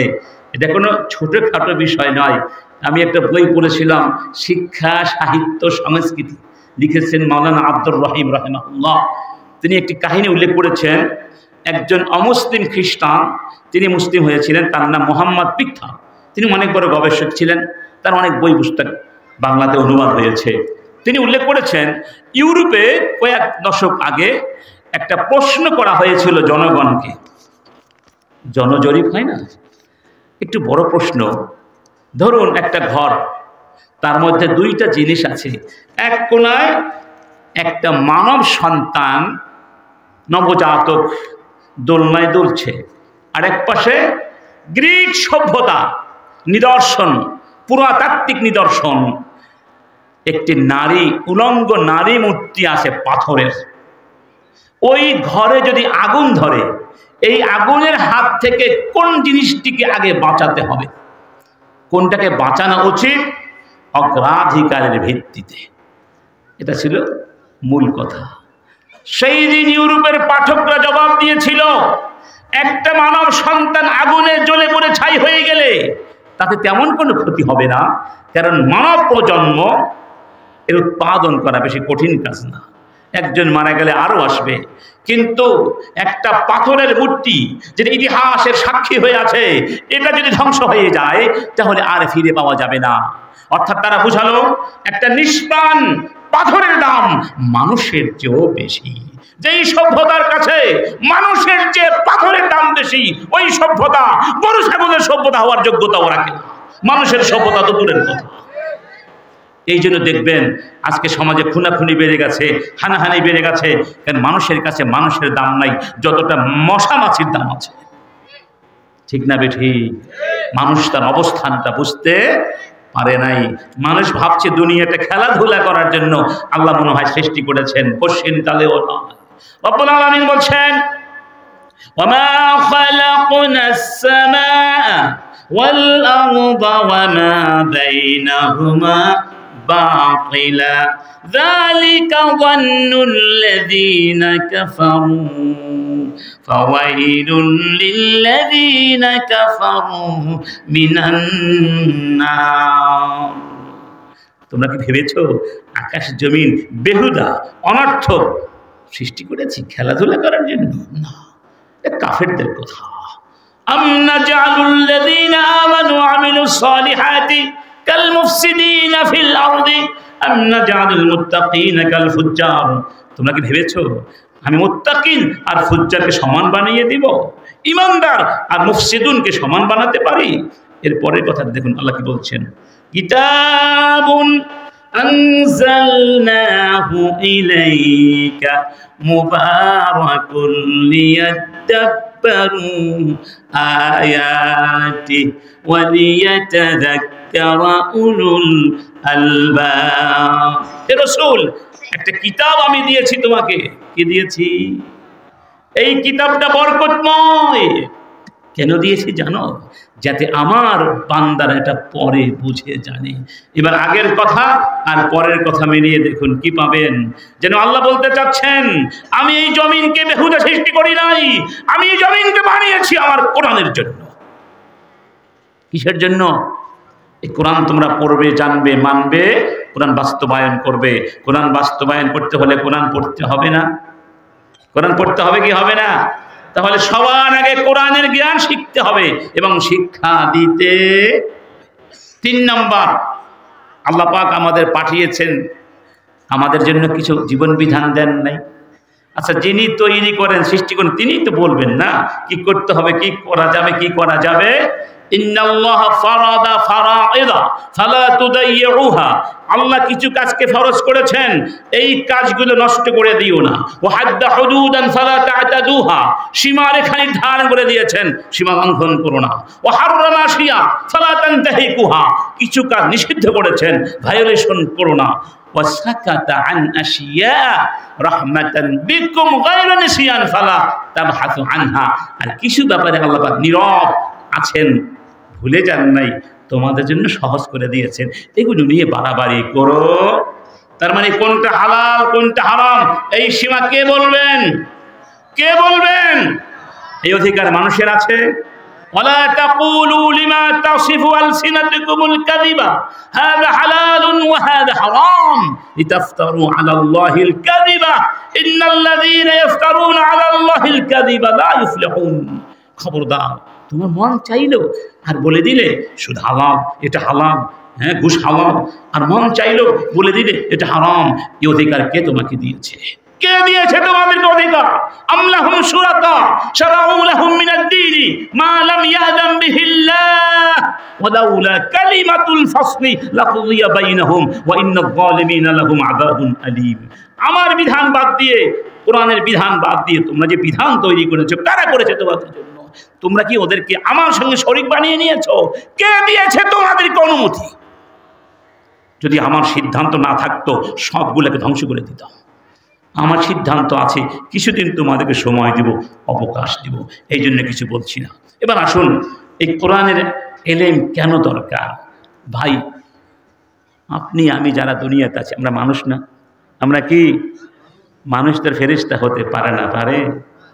প্রত্যেক মানুষের মধ্যে যে দুর্বলতা আছে, দেখুন আল্লাহ কি বলছেন, ইন্না عرضنا الأمانة على السماوات والأرض والجبال فأبين أن يحملنها وأشفقن منها وحملها الإنسان إنه كان ظلوما جهولا। এই আমানতকে আমি আকাশের কাছে দিয়েছিলাম, জমিনের কাছে দিয়েছিলাম, বিশাল আকৃতির পাহাড়ের কাছে দিয়েছিলাম, কেউ গ্রহণ করার সাহস করে নাই। ও হামালহাল ইনসান, মানুষ গ্রহণ করেছে। ইন্নাহু কানা যালুমান জাহুলা, নিশ্চয়ই মানুষ বড় জালেম, বড় মূর্খ। কথাটা উল্টা মনে হলো না? আকাশ গ্রহণ করলো না, জমিন গ্রহণ করলো না, কেউ গ্রহণ করলো না। কারা গ্রহণ করলো? আমরা। তো আল্লাহ যদি বলতেন মানুষ বড় ভালো, দেখেছি কি সুন্দর ভালো মানুষ, আমার আমানতটা গ্রহণ করেছে, এটা বলেছেন? বরং কি বলেছেন? মানুষ বড় জালেম, বড় মূর্খ। এই কথার অর্থ কি? তাহলে কি আল্লাহ আমাদেরকে অপছন্দ করেছেন, ঘৃণা করেছেন? না, আল্লাহ পাক বোঝাতে চেয়েছেন মানুষ জন্মগতভাবেই জালেম এবং জাহেল। অর্থাৎ মানুষ কি আলেম হয়ে জন্ম নেয়? ইন্নামাল ইলমু বিত্তাআল্লুম, ইলম তো অর্জন করতে হয়, ঠিক না? ঠিক। রব্বুল আলামিন বলছেন, আফালাম ইয়াসিরু ফিল আরদি فتكون لهم قلوب يعقلون بها أو آذان يسمعون بها فإنها لا تعمى الأبصار ولكن تعمى القلوب التي في الصدور। অর্থ হলো চামড়ার চক্ষু অন্ধ হয় না, আসলে অন্ধ হয় মন। তার নাম কি? মন যদি অন্ধ হয়ে যায়, এই চোখের দাম থাকে? এই জ্ঞানের মাধ্যমে কোরআন আপনার মনের চক্ষুকে খুলে দিবে। সুবহানাল্লাহ। এই জন্য আল্লাহ বলছেন জ্ঞান তো শিখতে হবে। প্রত্যেক মানুষ জানেন, প্রত্যেক মানুষ মূর্খ। তার মানে এই কোরআন আপনি যেই পরিমাণ পড়বেন, যেই পরিমাণ আমল করবেন, সেই পরিমাণে আপনার মূর্খতা দূর হবে, আপনার ভেতরের জুলুমের মনোভাব দূর হবে, সেই পরিমাণে ন্যায় বিচার প্রতিষ্ঠিত হবে। তার অর্থ এই জমিনে যদি ন্যায় বিচার প্রতিষ্ঠা করতে হয়, কোরআনের ইলম লাগবে। এই জমিন থেকে যদি মূর্খতা দূর করতে হয়, কোরআনের ইলম লাগবে। আফা হুকমাল জাহিলিয়াতি ইয়াবগুন, তারা কি আবার সেই জাহেলিয়াতের জীবনধারা চায়? সেই মূর্খতার যুগে তোমরা কি ফিরে যেতে চাও? ওয়ামান আহসানু মিনাল্লাহি হুকমান লিকাউমি ইউকিনুন, আমি আল্লাহর যে শ্রেষ্ঠ বিধান শিক্ষা কে দিতে পারে তোমাদেরকে? বলো, আমি যেটা দিয়েছি এটা মেনে নাও, তাহলে অজ্ঞতা মূর্খতা দূর হয়ে যাবে। যদি মেনে না নাও, অজ্ঞ হয়ে যাবে, মূর্খ হয়ে যাবে। বলতে পারেন কই বড় বড় সার্টিফিকেট পেয়েছি। আমার উনিটাকে বললেন বাংলাদেশে একজন বড় ব্যারিস্টার আছে, তার নাম তুরিন আফরোজ। নামটা বলে দিলাম, তুরিন আফরোজ ব্যারিস্টার। তার বাবা নেই, মা আছেন, মা অসুস্থ আপনারা জানেন, এবং তিনি আপনার কিডনি রোগী, ডায়ালাইসিস করে করে বেঁচে আছেন, বলা যায় মৃত্যুপ্রায় মানুষটা। এই মেয়েটি তার এই অসুস্থ মাকে ঘর থেকে বের করে দিয়েছে, দেখেন না আপনারা পত্রিকায়? এবং তার মা কত আর্তনাদ করেছে, এখনো করে যাচ্ছে, ন্যায় বিচার তিনি পান নাই। অথচ যেই মা 10 মাস 10 দিন গর্ভে ধারণ করলেন, যাকে জীবনকে তিলে তিলে নিঃশেষিত করে সন্তানকে মানুষ বানালেন, ব্যারিস্টার বানালেন, ব্যারিস্টার হয়ে প্রথম ছবল দিল মাকে। এই শিক্ষার কোনো নাম আছে? এটাই হলো মূর্খতা। এটা কি? এটাই তো মূর্খতা। খেয়াল করুন আল্লাহ কি বলছেন, আর রহমানু আল্লামাল কোরআন খলাকাল ইনসান। এরপরে কি? আল্লামাহুল। তাহলে দেখুন, আল্লামা মানে শেখানো, ইলম থেকে। প্রথমেও আল্লামা, পরেও আল্লামা, মাঝখানে খলাকা। কি বুঝা গেল? বুঝা গেল যে মানুষের ইনসানিয়তের আগেও ইলম, পরেও ইলম। ইলম ছাড়া কোনো ইনসানিয়ত হতে পারে না। আল্লামাল কোরআন ইলম, খলাকাল ইনসান ইনসানিয়াত। আল্লামাহুল বায়ান, আবার এলেমের কথা বলা হয়েছে। দুই এলেমের মাঝখানে হলো কি ইনসান। এভাবে তো বলেন নাই আর রহমান খলাকাল ইনসান আল্লামাহুল কোরআন, বরং আগে বলেছেন আল্লামাহুল কোরআন, কোরআন শিক্ষা দিয়েছেন। অর্থাৎ কোরআন ছাড়া কোনো মানুষ সত্য হতে পারে না, কোরআন ছাড়া কোনো ন্যায় বিচারের গ্যারান্টি এই জমিনের মানুষ লাভ করতে পারে। কোরআন কেমন ন্যায় বিচার উপহার দিয়েছিল ইতিহাস তো আপনাদের অনেক জানা আছে। আমি দুইটা ঘটনা বলছি। ওমর ইবনে খাত্তাবের যুগে মিশর বিজয় করেছিলেন কে? আমর ইবনে আস রাদিয়াল্লাহু আনহু, তাই না? তখন মিশরে যারা ফেরাউনের গোত্রীয় তাকে বলা হয় কিপ্তি। এক কিপ্তি যুবককে মিশরের গভর্নর আমরের ছেলে অন্যায়ভাবে আঘাত করেছিল। ওই যুবক তখন বলেছিলেন আমাকে আঘাত করো না, আমি কিন্তু তোমার নামে খলিফার কাছে নালিশ করব। তখন গভর্নরের ছেলে বলেছিল করো, আমার কিছুই হবে না, আনা ইবনুল আকরামিন, আমি হলাম ভালো মানুষের সন্তান, আমার বিরুদ্ধে নালিশ করলে তুমি কিছু পাবে?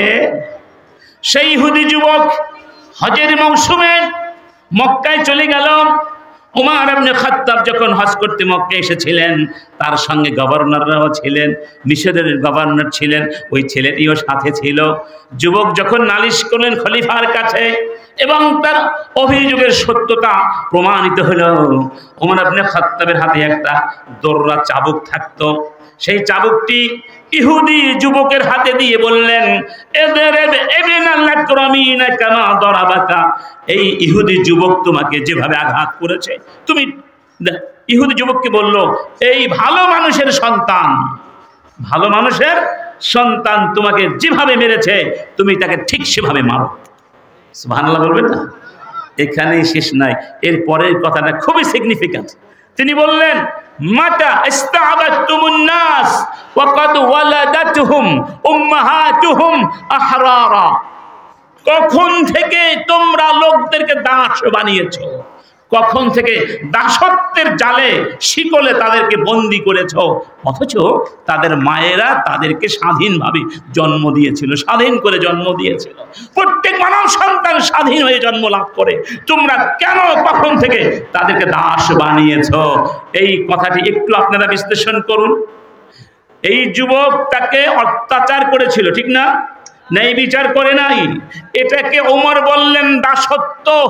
তার মানে স্বাধীনতা অর্থ একটা ভূখণ্ড নয়, স্বাধীনতা মানে একটা পতাকা নয়, স্বাধীনতা মানে কিছু গান আর কবিতা নয়, স্বাধীনতা মানে নাচানাচি উৎসব নয়, স্বাধীনতা মানে হলো ন্যায় বিচার পাওয়ার অধিকার। সেই অধিকার কি এই জমিনে আছে? পেয়েছেন? টাকা ছাড়া কোনো আইন হয়? টাকা ছাড়া কোনো বিচার হয়? ঘুষ দিয়ে রায় কিনতে হয়, ঠিক না বেঠি? তার মানে স্বাধীনতা স্বাধীনতা বলে চিল্লাচিল্লি করছি, রাজাকার বলে চিল্লাচিল্লি করছি, দেশ গোল্লায় বলে চিল্লাচিল্লি করছি। যদি আমরা সত্যি সত্যি প্রত্যেক নাগরিকের অধিকার ফিরিয়ে দিতে চাই, ন্যায় বিচার প্রতিষ্ঠা করতে চাই, তাহলে এই কোরআন দিয়ে নতুন করে শাসন ব্যবস্থা প্রতিষ্ঠা করতে হবে। অর্থাৎ ইংরেজদের রেখে দেওয়া আইন দিয়ে কোনো স্বাধীন জাতি বিচার করতে পারে না। ওমরের যুগে আরেকটা কাহিনী বলছে এই প্রসঙ্গে। ইসলামের শিক্ষা কেন দরকার, কেন দরকার? আমরা কপাল পোড়া, আমরা বুঝি না, আমরা ওদের পিছনে ছুটছি, আমরা ভাবছি ওখানেই কি আছে, স্বাধীনতা আছে। সব মরীচিকা, সব মরীচিকা। যাকে আমরা স্বাধীনতার মহান কি বলি, কবুতর বা কি বলে পায়রা বলি, আমেরিকা। এই আমেরিকা কি বিশ্বকে ন্যায় বিচার দিয়েছে? ন্যায় বিচার দিয়েছে? আজকে প্যালেস্টাইনের মুসলমানদেরকে যেভাবে নির্যাতন করা হয়েছে, ঠান্ডা মাথায় একটা জাতিকে যেভাবে নির্ধন করা হয়েছে, নির্যাতন করে হত্যা করা হয়েছে, এরকম দৃশ্য কি জীবনে কখনো দেখেছেন? হাজার হাজার বাড়িঘর সব ধ্বংসস্তূপে পরিণত হয়েছে, ভেতর থেকে লাশ আর লাশ বের হচ্ছে। এটা কোন সভ্যতা? এটা কোন আইন? এটা কোন পৃথিবী? এই পৃথিবীতে কোনো ন্যায় বিচার নাই, কারণ এই পৃথিবীর মুসলমানেরা আজকে ঘুমিয়ে পড়েছে। মুসলমানদেরকে সৃষ্টি করা হয়েছিল এই বিশ্বে ইসলামের বিজয় সাধন করার জন্য, আর সেই মুসলমানেরা আজকে ইসলাম ভুলে গিয়ে কাফের মুশরিকদের পা চাটা গোলামে পরিণত হয়েছে। আমার বন্ধুগণ, আল্লাহর কাছে কিন্তু জবাব দিতে হবে। রব্বুল আলামিন বলে দিয়েছেন, সুম্মা জাআলনাকা আলা শারিআতিন মিনাল আমরি ফাত্তাবি'হা ওয়া লা তাত্তাবি' আহওয়া'আল্লাযীনা লা ইয়া'লামুন ইন্নাহুম লা ইউগনু আনকা মিনাল্লাহি শাইআ ইন্নাল যালিমিনা ওয়া ইন্নাল যালিমিনা বা'দুহুম আউলিয়াউ বা'দ আল্লাহু ওয়ালিয়ুল মুমিনিন। আল্লাহ বলছেন, আমি তোমাকে হে রাসূল একটা শরীয়ত দিয়েছি, আমার শরীয়ত মেনে চলতে হবে, অন্য কোন শরীয়ত তুমি মানতে পারবে, ওরা তোমার কোনো ক্ষতি করতে পারবে না। জালেমরা জালেমের বন্ধু, আর আমি হলাম তোমাদের বন্ধু। ফালা তাহিনু ওয়া তাদউ ইলা সালমি ওয়া আনতুম লা'লাউনা ওয়াল্লাহু মা'আকুম ওয়া লা ইয়াতারিকুম আমালাকুম। আল্লাহ বলেন, তোমরা কোনো ভয় করো না, নিরাশ হয়ো না, আমি আল্লাহ তোমাদের সাথে আছি। তোমরা মাথা উঁচু করে দাঁড়াবে, তোমরাই শ্রেষ্ঠ। যদি আমার দ্বীনের দিকে মানুষকে ডাকতে পারো, আমার দ্বীন প্রতিষ্ঠার চেষ্টা করতে পারো, জীবনের সব ক্ষেত্রে আমি আল্লাহ কথা দিলাম, ওয়া আনতুম লা'লাউনা, তোমরাই হবে সেরা। সুবহানাল্লাহ। আমার বন্ধুগণ, উমরের সামনে নালিশ করলো ইহুদি এসে আলী ইবনে আবি তালেবের বিরুদ্ধে। চিন্তা করতে পারেন, আলী ইবনে আবি তালেবের বিরুদ্ধে নালিশ করে ইহুদি খলিফার কাছে। আজকে অমুসলিম ভাইয়েরা অনেকে মনে করে ইসলাম আসলে তারা নির্যাতিত হবে, এবং ভারত বাংলাদেশের সাম্প্রদায়িক দাঙ্গা সৃষ্টি করার জন্য সারাদিন রাতহরনিশ তারা অপচেষ্টা করে যাচ্ছে, এবং এদেশে কোনো সম্প্রীতি নাই এটা বিশ্বকে বোঝাতে চাচ্ছে। আমরা তাদেরকে বলবো, আমরা মুসলমান কোনোদিন অমুসলিম কেন কাউকে অন্যায়ভাবে জুলুম করি? মুসলিমরা বিশেষ করে মুসলমানদের কাছে অতটাই নিরাপদ যেভাবে সন্তান তার মায়ের কোলে নিরাপদে থাকে। প্রমাণ দেখো, তোমরা প্রমাণ দেখো। উমর ইবনে খাত্তাব ডাকলেন, আলীকেও ডাকলেন, ইহুদিকেও ডাকলেন, বিচার করবেন। ইহুদিকে বললেন, আলীকে বললেন, ইয়া আবাল হাসান, হাসানের বাবা, কিফ, দাঁড়ান, বিজানিবি খাসামিকাল ইয়াহুদি, আপনার প্রতিপক্ষ ইহুদির পাশে দাঁড়িয়ে যান। সুবহানাল্লাহ বলবেন না? কাকে বললেন? হাসান। হাসানের বাবাকে আলী। এই কথা বলার সাথে সাথে আলীর চেহারা কালো হয়ে গেল, বিমর্ষ হয়ে। উমর বুঝতে পারলেন, উমর বুঝতে পারলেন, জিজ্ঞেস করলেন, কি ব্যাপার হাসানের বাবা, আপনাকে ইহুদির পাশে দাঁড়াতে বললাম আর আপনার চেহারা কালো হয়ে গেল, কষ্ট পেয়েছেন? বললেন, হ্যাঁ কষ্ট পেয়েছি, কষ্ট পেয়েছি, খুব কষ্ট পেয়েছি। তবে এজন্য নয় যে আপনি আমাকে ইহুদির পাশে দাঁড়াতে বলেছেন। কেন পেয়েছেন? একটু আগে আমার সামনে বসে আমার প্রতিপক্ষ ইহুদিকে নাম ধরে সম্বোধন করেছে, আর আমাকে নাম না ধরে অতিরিক্ত সম্মানার্থে উপনাম হাসানের বাবা বলে সম্বোধন করেছেন। অর্থাৎ আপনি বিচার করার আগেই বৈষম্য করেছেন, আমাকে অতিরিক্ত সম্মান দেখিয়েছেন। অথচ আমরা দুইজন এখন ওয়ান ইকুয়াল ফুটিং, আমরা দুইজন এখন সমান অবস্থানে আছি, কাউকে বেশি সম্মান দেখাবার এখানে কোনো সুযোগ নাই। আপনি ইসলামের ন্যায় বিচার দেখাতে ব্যর্থ হয়েছেন, এই জন্য আমি মনে কষ্ট পেয়েছি। এইরকম ন্যায় বিচার পৃথিবীর কেউ দেখাতে পেরেছে? দেখেন একটা দেখেন, বদরের প্রান্তরে রাসূল সাহাবীদেরকে বিন্যাস করছেন যুদ্ধের জন্য। এক সাহাবী কাতার থেকে বাহিরে দাঁড়িয়েছিলেন, রাসূল তাকে আস্তে করে একটা খোসা দিয়ে বললেন, ইস্তাউইয়া সাওয়াদ, তার নাম ছিল সাওয়াদ বিন গাজিয়া, সোজা হয়ে দাঁড়াও, লাইনে গিয়ে দাঁড়াও, ডিসিপ্লিন মেনটেন করো। সাওয়াদ বললেন, ইয়া রাসূলুল্লাহ, আমি ব্যথা পেয়েছি। অথচ আল্লাহ তো আপনাকে সত্য দিয়ে পাঠিয়েছেন, ন্যায় বিচার করতে পাঠিয়েছেন, আমি তো ব্যথা পেয়েছি, আমি কি চাই? কেসাস চাই, প্রতিকার চাই, প্রতিশোধ চাই। রাসূল লাঠিটা দিলেন, নাও, আমি যেভাবে তোমাকে গুতা দিয়েছি আমাকে একটা গুতা দাও। সাওয়াদ বললেন, আমার গায়ে তো জামা নাই। রাসূল জামাটা সরিয়ে ফেললেন, সাওয়াদ বিন গাজিয়া রাসূলকে জড়িয়ে ধরে চুমু খেতে লাগলেন। কি হয়েছে সাওয়ার, অমন করছো কেন? বললেন ইয়া রাসূলুল্লাহ হাদারানি মা তারা, দেখতেই তো পাচ্ছেন যুদ্ধ শুরু হয়ে যাচ্ছে, একটু পরে ঝাঁপিয়ে পড়তে হবে, আর কোনোদিন ফিরে আসতে পারবো কিনা তা তো জানি না, তাই আপনার সাথে যেন আমার শেষ স্মৃতিটা থাকে, এজন্য এটা কৌশল অবলম্বন করেছিলাম। সুবহানাল্লাহ।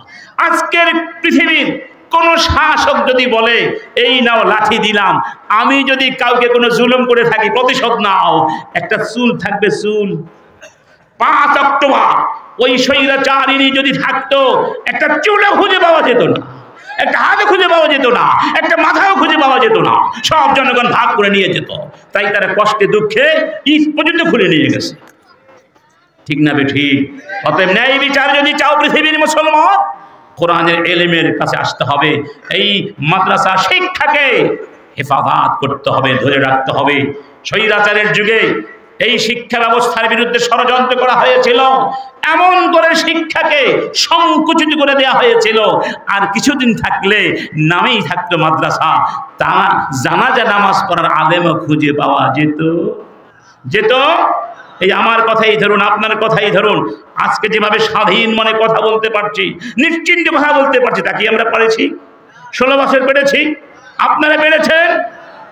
এটাই হলো আল্লাহর একটা বড় নেয়ামত, এই নেয়ামতকে কাজে লাগাতে হবে। সবাই পড়ি লা ইলাহা ইল্লাল্লাহ।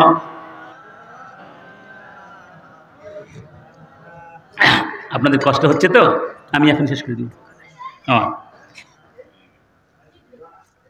সবচেয়ে বড় যে বিষয়টি, যেটা আমাদের আধুনিক প্রচলিত শিক্ষা ব্যবস্থায় নাই, সেটা কি জানেন? নৈতিকতা। তার নাম কি? বাবার সাথে মায়ের সাথে কেমন কথা বলতে হয়, এটা ওখানে আছে। গত পরশু বাংলাদেশের একজন প্রধান সারি শিক্ষাবিদ তিনি বলছেন যে আমি জীবনে স্কুল কলেজে একজন শিক্ষক পাইনি যিনি আমাকে এই কথাটি বলেছেন, ওমা খালাকতুল জিন্না ওয়াল ইনসা ইল্লা লিয়াবুদুন, যে জিন ইনসানকে সৃষ্টি করেছি আমার ইবাদত করার জন্য, যে আল্লাহর ইবাদত করতে হবে, এই কথাটি জীবনে কোনো শিক্ষক স্কুল কলেজে আমাকে কোনোদিন ক্লাসে বলেন নাই। একজন প্রধান সারির শিক্ষিত মানুষ এই কথা বলছেন, এটাই বাস্তবতা। এটা কি? আচ্ছা বলুন, ইমাম আল করাফি বলছেন যে মুহাম্মাদুর রাসূলুল্লাহ তিনি যে সত্য নবী, সন্দেহ আছে, এবং এই সত্যতার পক্ষে সত্যতা প্রমাণ করার জন্যে অসংখ্য মুআজিজা তাকে দেয়া হয়েছিল না? তিনি বলছেন যদি রাসূলকে আল্লাহ কোনো মুআজিজা নাও দিতেন ইসলামের কোরআনের সত্যতা প্রমাণ করবার জন্যে, তাহলে একটা জিনিসই যথেষ্ট ছিল এটা প্রমাণ করার জন্য, তাদের নাম আসহাবু রাসূলিল্লাহি সাল্লাল্লাহু আলাইহি ওয়াসাল্লাম, আল্লাহর নবীর সাহাবীগণ, যারা গতকালকেও চোর ছিল, ডাকাত ছিল, খুনি ছিল, যুদ্ধ করত, মদ খেত। রাসূল এমন শিক্ষা শিক্ষিত করে দিলেন, গোটা পৃথিবী তাদের পদতলে চলে আসছে। ঠিক না বেঠিক? ওমরের যুগে সিরিয়ার গভর্নর ছিলেন আবু উবাইদা বিন আল জাররাহ। সিরিয়া যখন বিজয় করলাম আমরা, কিছুদিন পরে ওমর চিঠি লিখলেন আবু উবাইদার কাছে, তুমি তোমার সৈন্যবাহিনী নিয়ে সীমান্তে চলে যাও, কারণ রোম সম্রাট সীমান্তে বিশাল সৈন্য সমাবেশ ঘটিয়েছে, সীমান্ত অরক্ষিত হয়ে পড়েছে। আবু উবাইদা তখন সিরিয়ার জনগণকে বলেছিলেন, তারা বেশিরভাগ খ্রিস্টান ছিল, যে তোমাদের কাছ থেকে আমরা জিজিয়া ট্যাক্স নিয়েছিলাম, এই শর্তে যে আমরা তোমাদের ন্যায় বিচার উপহার দিব, নিরাপত্তা দিব, শান্তি দিব, আমরা আর থাকতে পারছি না, আমাদেরকে চলে যেতে হচ্ছে। তোমরা যেই টাকা পয়সা ট্যাক্স দিয়েছিলে সেগুলো সব তোমাদের কাছে আমরা পাই পাই করে ফিরিয়ে দিতে চাই, তোমরা তা বুঝে নাও। তখন খ্রিস্টান পাদ্রীরা নেতৃবৃন্দ বলেছিলেন, হে মুসলিম নেতৃবৃন্দ, তোমাদেরকে যা দিয়েছি তা ফেরত নেব না, বরং যদি প্রয়োজন হয় আরো দেব, কথা দাও তোমরা যুদ্ধে বিজয়ী হলে আবার আমাদের কাছে ফিরে আসবে। কিছু বুঝলেন না নাকি? সুবহানাল্লাহ বলতে ইচ্ছে করে না? এটাই হলো আমাদের ন্যায় বিচারের ইতিহাস। সুবহানাল্লাহ। আখলাক, কেমন আখলাক ছিল ইসলামের শিক্ষায়, দুই একটা বলে শেষ করব। আপনার কথা দিয়েছেন, ছেড়ে যাবেন না, ঠিক না? আলহামদুলিল্লাহ। এক লোক ব্যবসা করতেন ইরাকে, কাপড়ের ব্যবসা। কিসের ব্যবসা? তো কিছু কাপড় ছিল ডিফেক্টেড, আইব ছিল, দোষ ছিল। সেলসম্যানকে বললেন যদি কেউ এই কাপড়গুলো কিনতে আসে তাকে বলে দিবে এই কাপড়গুলো ডিফেক্টেড, দাম কম, খবরদার দোষ লুকিয়ে রাখবে না, দোষ লুকিয়ে রাখবে। ওই মালিক যখন দোকানে আসলেন তখন সেলসম্যান বলল সবগুলো কাপড় সেল করে ফেলেছি ভালো দামে। এবং মালিক বললেন ক্রেতাকে বলে দিয়েছো এই কাপড়গুলোর মধ্যে ত্রুটি আছে? সেলসম্যান বলল বলিনি। কেন বলনি? কারণ ক্রেতা হচ্ছে একজন ইহুদি, ইহুদি ঠকলে আমাদের কোনো সমস্যা আছে এরকম অনেকে মনে করি না আমরা। ওই মালিক ইহুদির খোঁজে বের হয়ে গেলেন, সেই কাফেলার খোঁজে। 3 দিন পরে তাদেরকে ধরতে পারলেন, ওই ব্যবসায়িক কাফেলাকে। গিয়ে বললেন ভাই, ইহুদি ভাইকে বললেন ভাই আমাকে মাফ করে দাও, আমার সেলসম্যান তোমার সাথে প্রতারণা করেছে, এই কাপড়গুলো ডিফেক্টেড এবং দামও কম, দামও বেশি নিয়েছে, তোমাকে সত্য কথা বলেনি, আমাকে মাফ করে দাও, এই নাও তোমার 3000 দিনার, আমাকে কাপড়গুলো ফেরত দিয়ে দাও আর মাফ করে দাও। ইহুদি বলল আসল কথাটা বড়। তিনি বলেন এটি আসল কথা, কারণ আমাদের নবী শিখিয়েছেন মান গাশশা ফালাইসা মিন্না, যারা ধোঁকা দেয় তারা আমার উম্মত।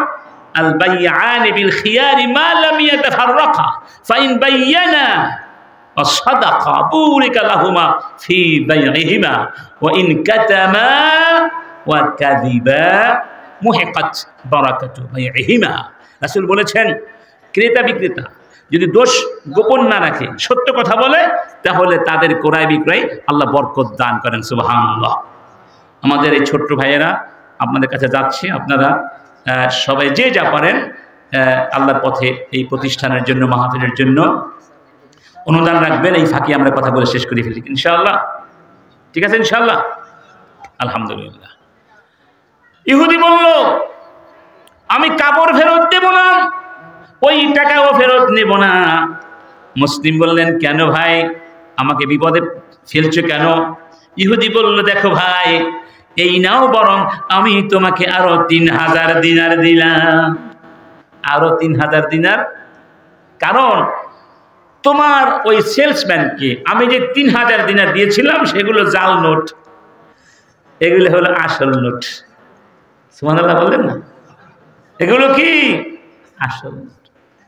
আর দাঁড়াও, এই যদি হয় তোমাদের ধর্ম, আমি আর অমুসলিম থাকবো না, আমাকেও মুসলমান বানাও। লা ইলাহা ইল্লাল্লাহু মুহাম্মাদুর রাসূলুল্লাহ। সুবহানাল্লাহ। জারির বিন আব্দুল্লাহ উট কিনতে বাজারে গেলেন, সাথীকে খাদেমকে বললেন উট পছন্দ করো। 300 দিরহাম বা দিনার দিয়ে উট পছন্দ করলেন। কয়শো? জারির বললেন মালিককে এই উট তো অনেক ভালো মানের উট, এত কম দামে কেন দিলে? আমি বরং তোমাকে 400 টাকা দিব। দিবে তো? মালিক বলল আপনি সন্তুষ্ট হলে দিব, আমার কোনো আপত্তি নাই। আবার বললেন 400 নয় বরং 500 দেব, 500 নয় বরং 600 দেব। এভাবে বাড়াতে বাড়াতে 800 টাকা দিয়ে কিনলেন ক্রেতা। 300 টাকা দিলেই পেতেন, বাড়ালেন কয়শো? 500। দিলেন কয়শো? 800 টাকা দিয়ে কিনলেন। সবাই জিজ্ঞেস করলো জারির এই কাজটি কেন করলেন? 300 টাকা পেলেই তো খুশি হয়ে গিয়েছিল। তিনি বললেন কেন করেছি জানো? বায়াতুন নাবিয়্য সাল্লাল্লাহু আলাইহি ওয়াসাল্লাম আলান নুসহি লিকুল্লি মুসলিম। আল্লাহর নবীর হাতে হাত রেখে বায়াত করেছিলাম, জেনে শুনে কাউকে ঠকাবো না, প্রত্যেক মানুষের, মুসলমানের কল্যাণ করব। আমি দেখতে পেয়েছি লোকটি ঠকে যাচ্ছে, আমি তো তাকে ঠকাতে পারি না। এই যে সততার দৃষ্টান্ত, এই শিক্ষা যতদিন আমাদের বিচার শিক্ষা ব্যবস্থায় না ঢুকানো যাবে, অর্থাৎ ইসলামের নৈতিকতার ভিত্তিতে। কারণ মনে রাখবেন মানুষ তো পশু না, মানুষ নৈতিক সত্তা। মানুষ কি? মানুষ পশু না। পাশ্চাত্য সভ্যতার 3 জন স্বপ্নদ্রষ্টা আছেন, একজন কার্ল মার্কস, আর একজন ডারউইন, আর একজন ফ্রয়েড। কার্ল মার্কস সমাজতন্ত্রের প্রতিষ্ঠাতা, ডারউইন বিবর্তনবাদের প্রবক্তা, এবং ফ্রয়েড একজন মনোবিজ্ঞানী বলা হয়। তিনি যৌনবাদী মনোবিজ্ঞানী ছিলেন। তিনি বলেছিলেন মানুষ শুধু যৌনবাদী প্রাণী, অর্থাৎ মানুষের মধ্যে যে যৌন ক্ষুধা আছে এটাকে চরিতার্থ করার মধ্যেই মানুষের জীবনের সফলতা। নাউজুবিল্লাহ। এটা ওরা লুফে নিয়েছিল, যে কারণে কুমারীরা মা হয়ে যাচ্ছে। এই সভ্যতা, আমি বলেছি পশুর সভ্যতা হওয়ার যোগ্যতা ওরাকে।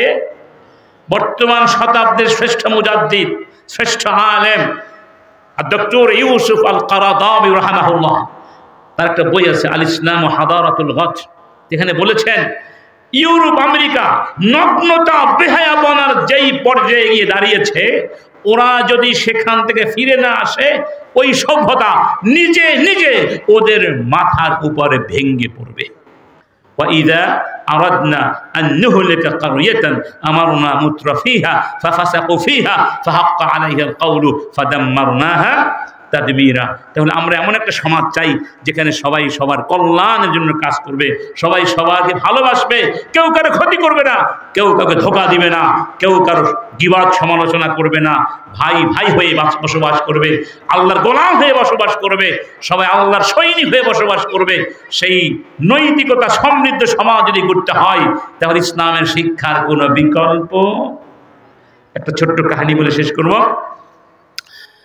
আনাস বিন মালিক বলছেন, কুন্না জুলুসান ইনদা রাসূলিল্লাহি সাল্লাল্লাহু আলাইহি ওয়াসাল্লাম, রাসূলের সামনে আমরা বসেছিলাম। হঠাৎ করে রাসূল বললেন, সায়াত্তালিউ আলাইকুমুল আনা রাজুলুম মিন আহলিল জান্নাহ, কিছুক্ষণের মধ্যেই তোমাদের ভেতরে এমন একজন ব্যক্তি এসে যাবে যেই ব্যক্তি জান্নাতি হবে। সুবহানাল্লাহ। সাহাবীরা অপেক্ষা করতে লাগলেন এই ব্যক্তি কি হতে পারেন।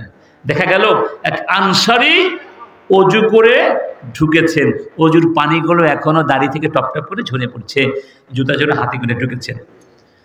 তো তারা ভাবলেন এই ব্যক্তির কথাই মনে হয় রাসূল বলেছেন। ওই দিন চলে গেল, পরের দিন একই ঘটনা ঘটলো, তৃতীয় দিন রাসূল একই কথা বললেন, ওই একই ব্যক্তি একই অবস্থায় এসে হাজির হলেন। এবার তার কোনো সন্দেহ আছে? সন্দেহ নাই। সবাই এখন নিশ্চিত হয়ে গেলেন এই ব্যক্তি হলো জান্নাতি ব্যক্তি। ওখানে একজন কিশোর সাহাবী ছিলেন আব্দুল্লাহ বিন আমর ইবনুল আস রাদিয়াল্লাহু আনহুমা। তিনি চিন্তা করলেন এই আনসারীর মতো আমি জান্নাতি হতে চাই। বাচ্চাদের মধ্যে আবেগটা বেশি থাকে না? এই যে বাচ্চারা, আলহামদুলিল্লাহ, আল্লাহ তুমি ওদেরকে জান্নাতি মানুষ বানিয়ে দাও, আলহামদুলিল্লাহ। কিশোর কৌশল করে আনসারীর বাসিতে মেহমান হয়ে গেলেন।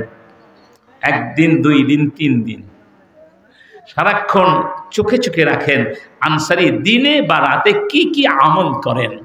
3 দিন পরে বললেন যে আমি তো আসলে বেড়াতেও আসি নাই, আমার বাসায়ও কোনো সমস্যা হয় নাই, আমি এসেছিলাম জানার জন্যে যে আপনি কি আমল করেন, কি আমলের কারণে রাসূল আপনাকে জান্নাতি বলে সুসংবাদ দিয়েছেন, আমিও জান্নাতি হতে চাই।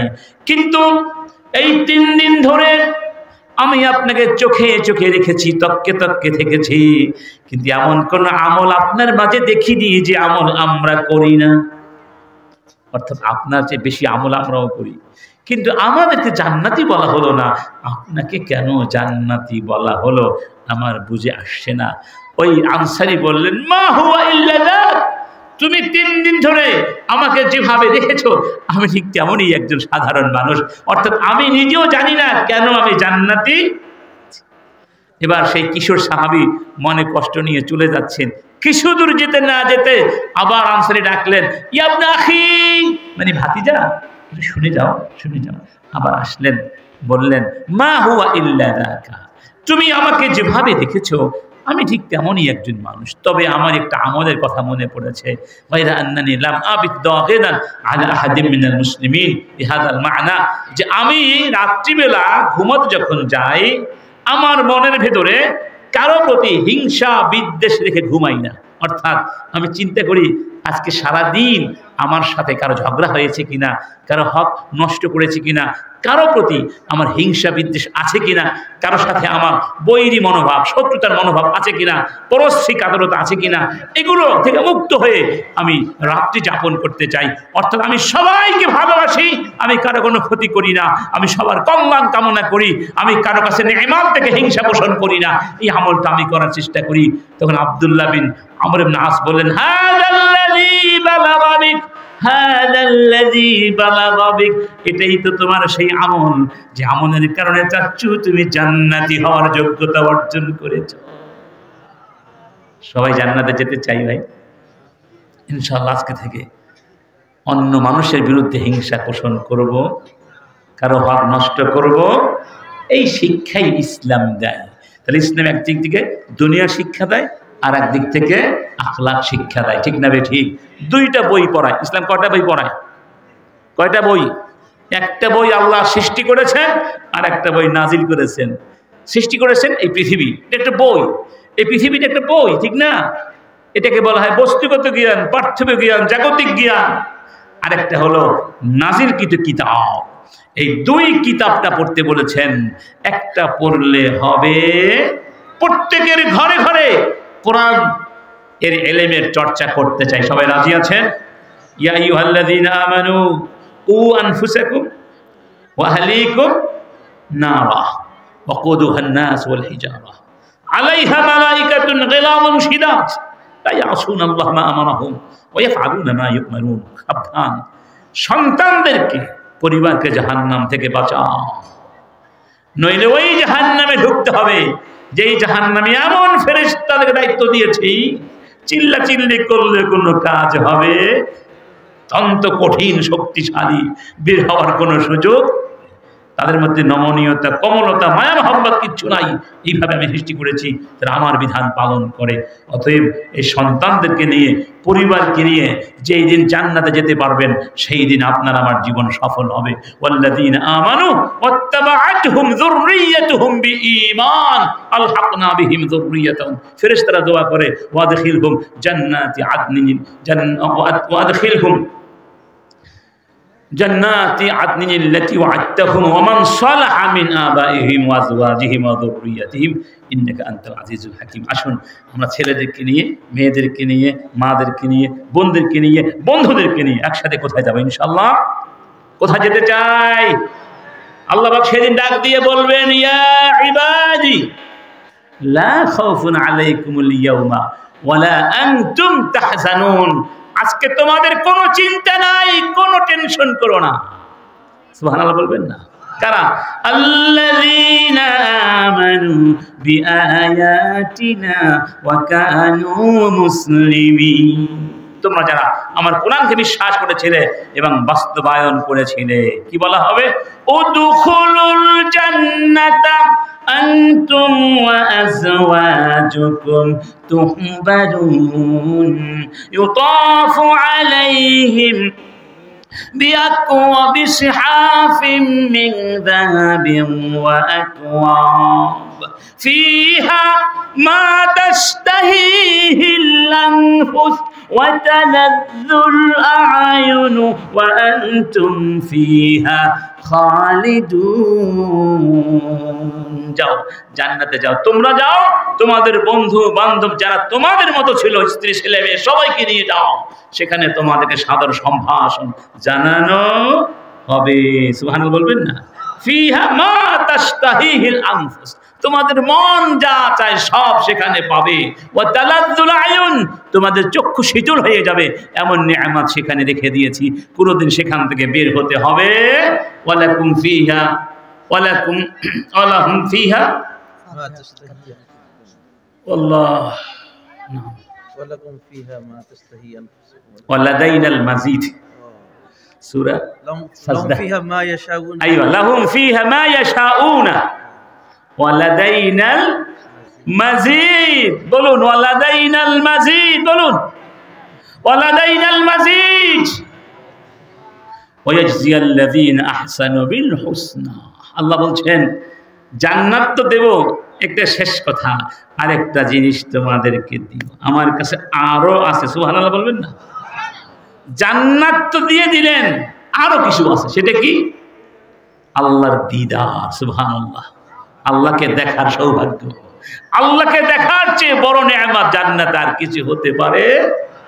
ওয়া আসআলুকা লাযযাতান নাযর ইলা ওয়াজহিক والشوق إلى لقائك في غير ضراء مضرة ولا فتنة مضلة রাসূল দোয়া করতেন আল্লাহ তোমার চেহারাটা দেখার যে লজ্জা যে আনন্দ এটা তোমার কাছে চাই এবং তোমাকে দেখার যে আগ্রহ এটা আমাকে দাও আগ্রহটা হচ্ছে দুনিয়ায় এটা দুনিয়ার শ্রেষ্ঠ নেয়ামত আল্লাহকে দেখার আগ্রহ এই আগ্রহ থেকে আপনি আল্লাহর জন্য সবকিছু বিলিয়ে দিতে পারবেন আর জান্নাতের শ্রেষ্ঠ নেয়ামত আল্লাহকে সচক্ষে দেখা আল্লাহ পাক আমাদের সবাইকে জান্নাতে নিয়ে একসাথে যেন তাকে দেখতে পারি ছেলে মেয়ে সবাইকে নিয়ে সেই তৌফিক দান করুন আমিন ওয়া আখিরু দাওয়ানা আনিল হামদুলিল্লাহি রাব্বিল আলামিন সুবহানাকাল্লাহুম্মা ওয়া বিহামদিকা আশহাদু আল্লা ইলাহা ইল্লা আনতা আস্তাগফিরুকা ওয়া আতুবু ইলাইক আসসালামু আলাইকুম ওয়া রাহমাতুল্লাহি ওয়া বারাকাতুহু